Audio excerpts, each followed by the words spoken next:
Muungano ni achievement kubwa kwa klabu yetu.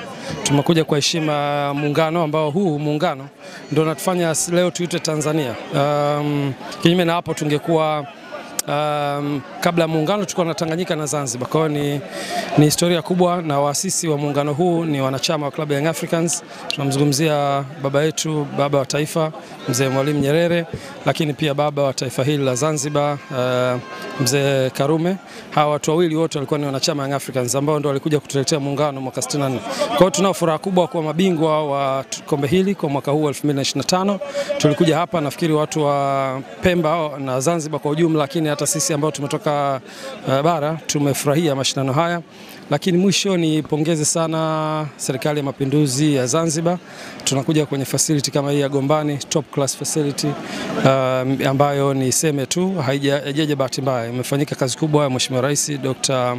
Mwinyi kwa kazi kubwa anayofanya kwenye sports, na leo tunakuja kwenye facility kama hii ambayo imeweza kuyabeba mashindano pamoja na challenge kubwa za mvua. Naamini facility hii isingekuwa na quality, mashindano yangekuwa magumu sana. Lakini tumeona mvua imenyesha, lakini soka limepigika.